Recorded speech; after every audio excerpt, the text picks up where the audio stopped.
أعوذ بالله من الشيطان الرجيم. بسم الله الرحمن الرحيم.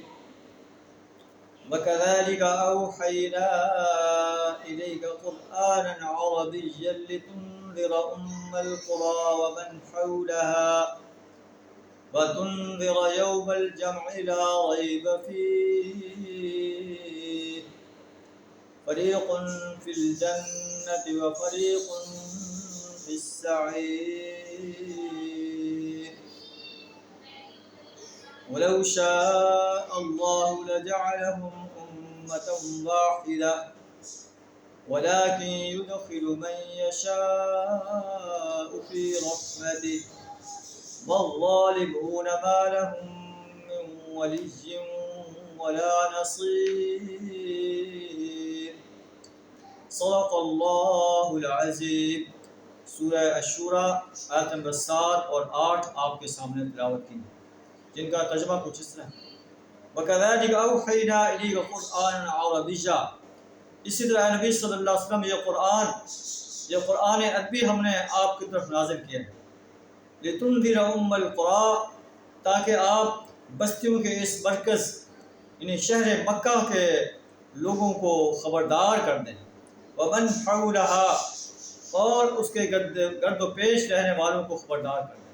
مکہ کے گرد و پیش رہنے والوں سے مراد جو مکہ کے گرد و نواح میں رہتے تھے، اور پھر ایسے بڑھتے چلے جائیں تو پوری انسانیت مراد ہو سکتی ہے.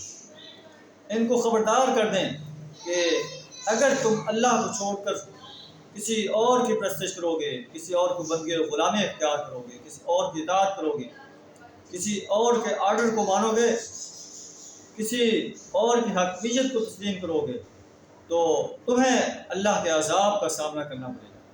وَتُنذِرَ يَوْمَ الْجَمْعِ لَا رَيْبَ فِيهِ، اور انہیں یوم جمع ہونے کے دن سے انہیں خبردار کر دے کہ یوم حساب آنا ہے. تمام انسان اللہ کے عذاب میں کھڑے ہوں گے جس کے آنے میں کوئی شک نہیں. اور جو سرکش اور باغی انسان ہیں، اللہ کے مقابلے میں اوروں کی پرستش، اوروں کی بندگی اور غلامی اختیار کرتے رہیں، یہ جہنم کی آگ میں جائیں گے.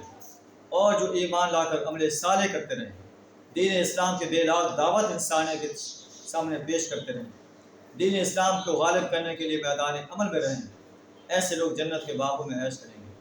فریق فی الجنہ، ایک فریق جنت میں جائے گا. وفریق فی السعیر، اور ایک فریق جہنم کی آگ میں جائے گا. باغی انسان جہنم کی آگ میں، اور اللہ کے فرمانبردار انسان جنت کے باغوں میں عیش کریں گے. اگر اللہ چاہتا انہیں ایک امت بنا دیتا، لیکن اللہ نے ایسے نہیں کیا. اللہ نے انسان کو، جنوں کو ایک بااختیار مخلوق بنایا، اور وَهَدَيْنَاهُ النَّجْدَيْنِ، اور اس کے سامنے دونوں راستے واضح کر دیے. یہ صراط مستقیم ہے، یہ ضلالت کا راستہ ہے. انسان اگر صراط مستقیم پر چلے گا تو جنت ہے، اگر ضلالت کے راستے پر چلے گا تو جہنم ہے. انسان کو اختیار دے کر اللہ نے اسے اس کی آزمائش کی ہے. اللہ فرماتا ہے اگر اللہ چاہتا تو سب کو ایک امت بنا دیتا. وَلَٰكِن يُدْخِلُ مَن يَشَاءُ فِي رَحْمَتِهِ، اللہ جس سے چاہتا ہے اپنی رحمت میں داخل کرتا ہے، اسے اپنی رحمت میں داخل کرتا ہے. وَيَهْدِي إِلَيْهِ مَن يُنِيبُ، جو اللہ کی طرف رجوع کرتا ہے. اور جو اللہ کی طرف رجوع نہیں کرتا بلکہ شرک، ظلم، کفر اور بغاوت میں جو ہے بڑھتا چلا جاتا ہے، اللہ فرماتا ہے وَالظَّالِمُونَ مَا لَهُم مِّن وَلِيٍّ وَلَا نَصِيرٍ، ظالموں کے لیے کوئی مددگار نہیں ہوگا، کوئی ان کا ولی نہیں ہوگا جو انہیں اللہ کے عذاب سے بچا سکے. ام اتخذوا من دونہ اولیاء، کیا انہیں اللہ کے سوا اوروں کو ولی بنا رکھا ہے، اوروں کو کارساز بنا رکھا ہے. فاللہ هو الولی، اللہ ہی ان کا کارساز ہے. اور کارساز وہی ہوتا ہے وَهُوَ يُحْيِي الْمَوْتَى، جو مردہ انسانوں کو زندہ کرتا ہے. انسان کا کوئی وجود نہیں تھا، اللہ نے اسے زندگی عطا کی، اور پھر اسی زندہ انسان کو اللہ پھر موت دے گا اور پھر زندہ کرے گا، اور اپنی عدالت میں کھڑا کر کے اس کی زندگی کے ایک ایک لمحے کا حساب لے گا. فاللہ هو الولی، اللہ ہی ولی ہے، اللہ ہی کارساز ہے تمام انسانیت کا. وَهُوَ يُحْيِي الْمَوْتَى، ولی وہی ہو سکتا ہے جو مردہ انسانوں کو زندہ کرتا ہے.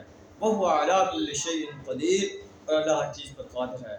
اللہ سے دعا تعالیٰ ہمیں اپنی ذات کو اپنا ولی بنانے کی، اپنا کارساز بنانے کی توفیق عطا فرمائے۔ وآخر دعوانا الحمد للہ رب العالمین۔